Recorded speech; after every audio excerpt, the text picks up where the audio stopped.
Okay, geht weiter. Auf meiner Reise durch die Welt des Monopodcastens.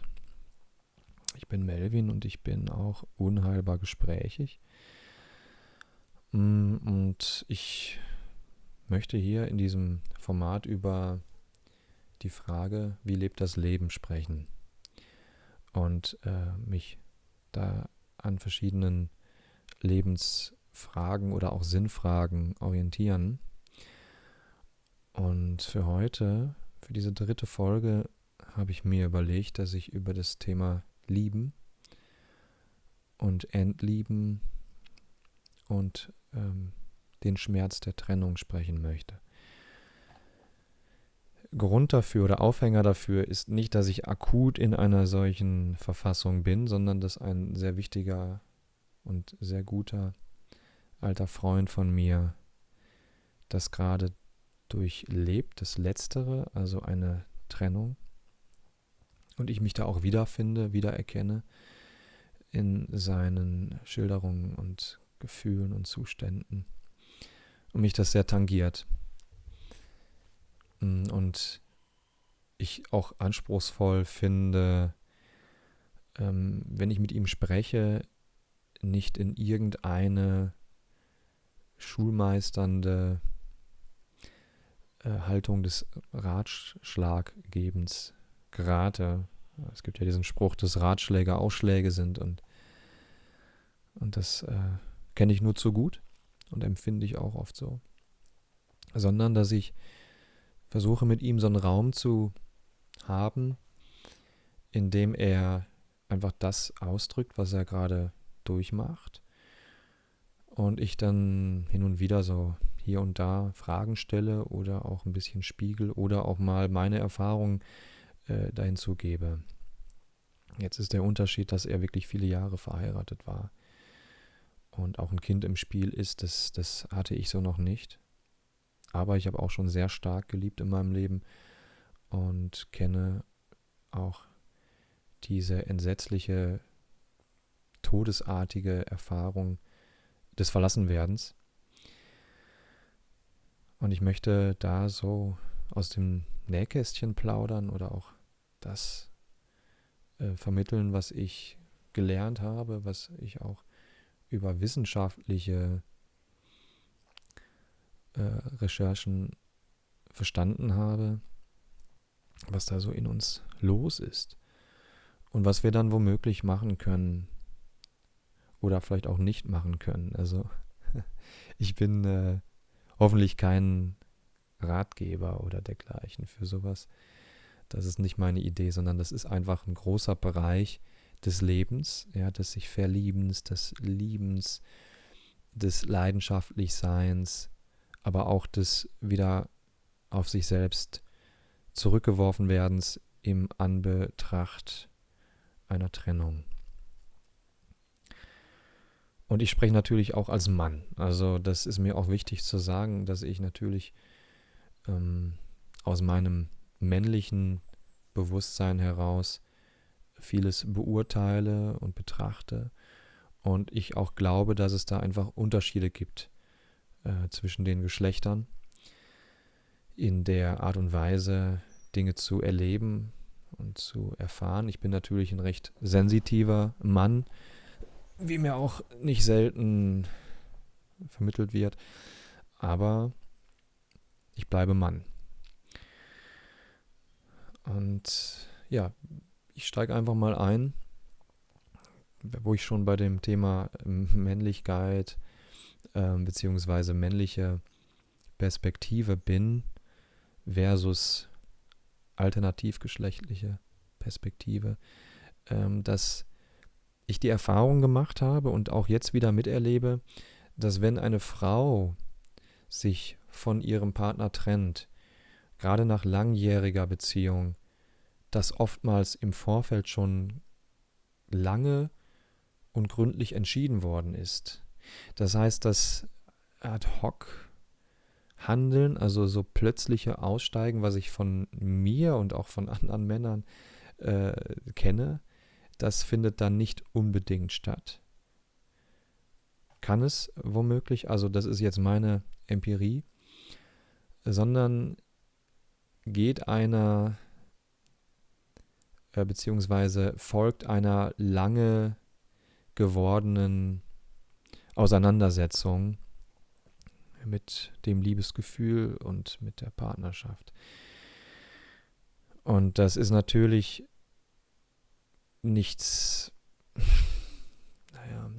Verkehrtes, würde ich schon fast sagen, und was sehr Nachvollziehbares für die Frau, aber für mich als Mann dann die absolute Hölle, weil ich werde vor vollendete Tatsachen gestellt und habe gefühlt keinen Spielraum, nochmal irgendwie auf eine Bahn zu finden mit ihr in der Beziehung, die das Ganze retten könnte. Also nicht immer muss das so sein, alles, was ich sage, ist jetzt erstmal aus meinem Erfahrungsschatz gesprochen und ich kann irren, das ist mir wichtig, das zu vermitteln, aber das ist, wie gesagt, das, was ich bereits erlebt habe und was ich jetzt auch wieder beobachte in dem Fall meines Freundes. Und dieser Schock, ja, die Frau entscheidet sich zu gehen, hat im Vorfeld ihre Signale gesendet, die wir dann teilweise nicht gut dechiffriert haben oder nicht ernst genug genommen haben. Der sitzt entsprechend tief, der macht auch ohnmächtig und hilflos, weil wir ja gerne kämpfen wollen würden und zeigen wollen würden, wie gut wir eigentlich zu ihr passen und wie fähig wir sind, ein guter Partner zu sein und wie wir lieben und auch erinnern wollen, wie sie lieben und animieren wollen, weiterzumachen. Und das ist natürlich dann, wenn die Entscheidung schon Monate oder Jahre vorher begonnen hat, sich zu trennen, äußerst schwierig bis unmöglich. Ja. Und diese entsetzliche Ohnmacht dann zu ertragen, ist anspruchsvoll. Und ja, was mit mir passiert als Zurückgelassener, als Verlassener, ist ein äußerst chaotischer, ein äußerst morbider Zustand, der auch in der Schmerzforschung als superlative Schmerzerfahrung verstanden wird. Also es wird so eingeordnet in den Bereich stärkster Zahnschmerzen, also dieser Trennungsschmerz, der dann einfach entsteht. Und rein biochemisch betrachtet verändert sich natürlich auch der Hirnstoffwechsel in dem Moment. Also wir schütten ja beim Kuscheln und beim Zusammensein Oxytocin aus. Und das ist eine sehr schöne Sache, das macht gute Gefühle. Und wenn wir das dann aber plötzlich nicht mehr ausschütten können, weil die Person fehlt, mit der wir das hatten, dann fragt unser Hirn nach der Person. Und wenn die Person dann nicht auftaucht, dann entsteht Craving, also Suchtdruck. Ja, und dann entsteht Stress und durch den Stress werden dann Botenstoffe ausgeschüttet, die entsprechend das System belasten, also Stresshormone, Noradrenalin und Cortisol. Und ich habe auch mal gelesen, und das ist auch mein Eindruck, wir Männer schlafen besser neben einer Frau, also vor allen Dingen neben der Partnerin, schlafen ruhiger und länger und fester. Andersrum soll es wohl nicht so sein. Aber auch das ist natürlich dann in einem Trennungsaugenblick nicht mehr vorhanden. Also das heißt auch der Schlaf, die Schlafqualität wird attackiert. Und der Modus zurückzuwollen ist ja dann entsprechend nachvollziehbar.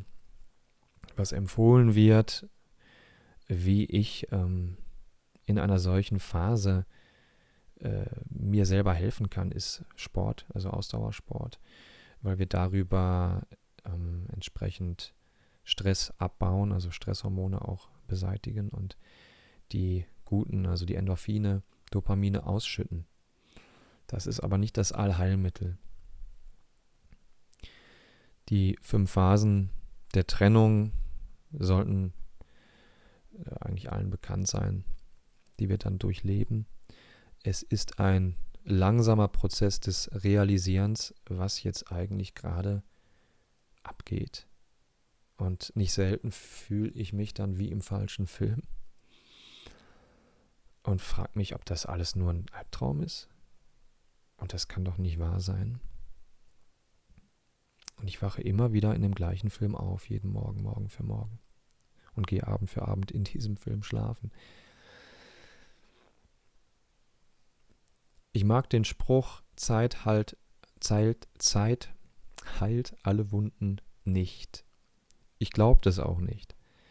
Das bedeutet so, ich muss eigentlich nur darauf warten, dass meine Wunde dann irgendwann geheilt ist. Also ich glaube, ohne Betrachtung, Auseinandersetzung und Integration des Themas und der Schmerzen funktioniert das einfach nicht.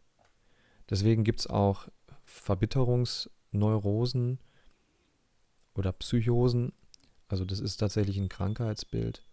Posttraumatische Verbitterungsneurose, die entsteht durch schwere Schicksalsschläge, wie auch zum Beispiel einer Trennung. Und dann wirkt das auch nach 20 Jahren noch und hat schon richtig die Persönlichkeitsarchitektur verändert. Ja. Und da muss natürlich irgendwas passieren in der Zeit, um nicht dauerhaft verbittert zu bleiben. Was mache ich? Also, als ich das letzte Mal so richtig übel verlassen wurde, das war dann am Telefon und ich habe aufgelegt. Ich habe das Telefon beiseite gelegt und ich wusste sofort, das wird jetzt richtig hart. Das wird jetzt richtig brutal. Was ich gemacht habe, ich habe versucht, möglichst wenig zu betäuben, möglichst viel drüber zu sprechen und möglichst viel auch zu fühlen, was da in mir aufstieg, mit allem, was dazu gehört. Ich habe gelernt, in meinem Leben sehr präzise zu beobachten und auch meine Schau aufrechtzuerhalten, wenn es fast unerträglich wird. Ich komme dann teilweise in eine Metaperspektive. Und dadurch durfte sich das in mir abspielen, was sich abspielen wollte. Also ich halte wenig davon, das irgendwie durch Kontrollzwang, durch Medikamente oder dergleichen auszuschalten. Und es gibt schöne Methoden, vielleicht spreche ich auch mal über eine konkrete Methode, Stress im Körper zu bearbeiten und zu verändern. Es gibt schöne Methoden, das zu tun. Also wirksame Methoden. Schön ist eigentlich nicht das richtige Adjektiv, aber es gibt wirksame Methoden. Und da habe ich mich auch entsprechend umgeschaut und auch einiges ausprobiert. Und auch da, ich habe ja schon mal gesprochen darüber, wie gehe ich durch Krisen, war ich gut zu mir. Also ich habe versucht dann meinen Wert, ja, der natürlich in Frage gestellt wird durch die Person, die mich verlässt und dann auch in mir natürlich Fragen aufwirft, so was ist denn mit mir? Bin ich liebenswert oder nicht? Und ich habe es verbockt und also diese ganze Autoaversion zu betrachten und diesen Wert für mich aber wieder zu finden. Und das hilft mir enorm, gut zu mir zu sein, mir was Leckeres zu kochen, rauszugehen, Sport zu machen, ein kreatives Hobby zu finden oder wenn schon eins da ist, das entsprechend zu leben. Also nicht in die völlige Leere zurückzufallen, auch wenn die Frohlockung da ist und wenn es auch passiert, auch selbst dann passiert es halt mal vorübergehend. Ja, ich will jetzt nicht mir anmaßen zu sagen, ihr habt nicht das Recht, in eine Taubheit zu geraten, in eine Depression zu kommen und dann auch mal tagelang nur im Bett zu bleiben. Ja, das ist nicht meins. Es geht darum, wie ich mit mir dann auch mittel- und langfristig umgegangen bin. Und es ist halt spannend. Eine Sache noch, bevor ich hier den Punkt setze. Ich weiß noch, mein Vater hat damals als ich mitten in der Trennung war und meinte, ich werde nie wieder glücklich, gesagt, so, ich kann dir sagen, es wird die Zeit kommen, da wirst du so glücklich sein, wie du es dir jetzt nicht vorstellen kannst. Aber die wird kommen. Ob er das irgendwie prophetisch meinte, ob er mir damit Mut machen wollte, whatsoever, die kam. Die kam und die Erfahrung, eine Trennung integriert zu haben, ist dementsprechend sehr wertvoll. Und ich bin dankbar dafür. Und habe auch keine Angst mehr, mich neu zu verlieben oder eine neue Beziehung einzugehen, weil das ist oftmals auch so ein Relikt, das zurückbleibt. Okay. Im Schweinsgalopp durch diese riesigen Themen. Wenn ihr Lust habt, könnt ihr gerne Kommentare schreiben oder eure Erfahrungen oder Fragen formulieren. Ich freue mich sehr, dass ihr mir zuhört, dass ihr mich seht und bleib am Ball, was dieses Projekt anbelangt. In dem Sinne, ganz traditionell, ich wünsche euch Liebe und Vertrauen. Bis bald.